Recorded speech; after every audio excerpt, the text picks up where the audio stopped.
So I'm really excited to give you this recursive presentation on how to build presentations at the end of tonight. The goal of this talk is to take the molten ideas in your head and turn them into great gold presentations at the next time you get an opportunity to do so in your company or in your personal life.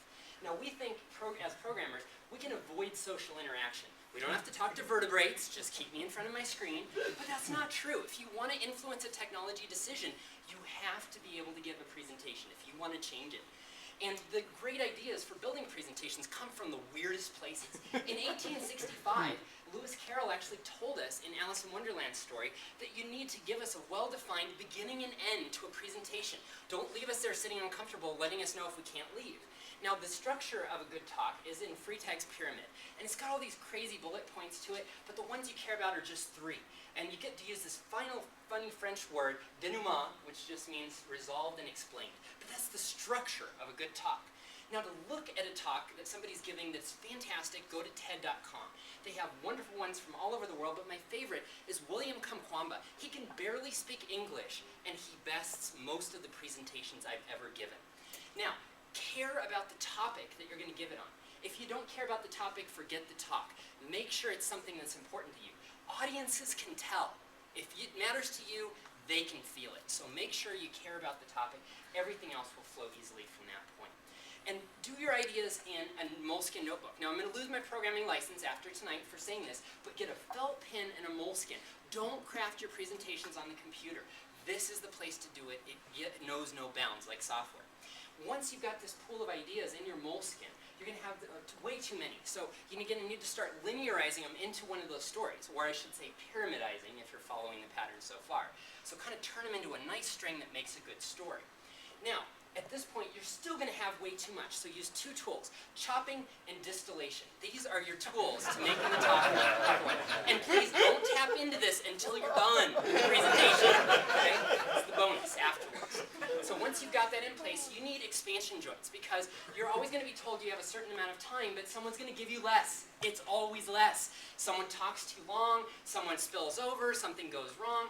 Cut real time. Know the highlight points and be able to just drop stuff out as need be. Now, use really cool styling? No, not at all. Use a Zen approach to your design and your slides. Don't overdo it. Basic is good. I use 3 fonts at most and 4 harmonic colors. That's my recipe for my slide decks. Now, some tools to make that happen are Adobe Color. It'll show you if you're colorblind or color impaired. You know the color sequences that go together really well. Fake Name Generator gives you fake names so you can keep a real-world story but not get sued. And iStock gives you great photography elements. Now, hoping really, really hard that the talk is going to go well is not a preparation technique. Practicing it over and over again is the only way to make sure it's going to have any chance of success. I hope it goes well on Tuesday. Don't give it to the 200 people audience right up front. That's terrible. That's a recipe for disaster. Give it to a family member, technical friends, your cat. Neil Ford gives it to his cats all the time. Give it to him first. Somebody who will technically critique but not criticize.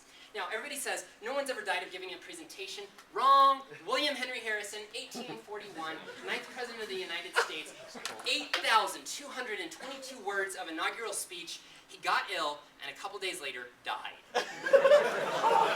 Now, the great part of a talk actually starts before the talk. It's not during it.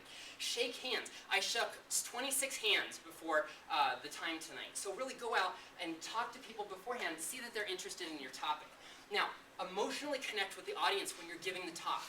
And I don't mean kissing, that will get you sued. I just kind of mean figuratively. Make sure that they're feeling you and that they're, feeling that you care about the topic that you're presenting on.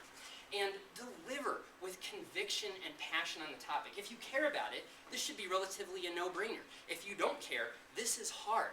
People can feel the emotion of a topic that's really important to you, and it's the capstone to all the research that you've done.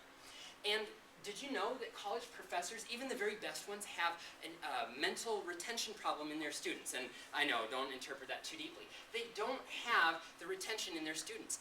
90% of students are not retaining even one thing from a lecture. And the final thing is, learn from experience, end early. No one will slaughter you for getting out of the room sooner than planned. With 3 seconds left on the clock, good night.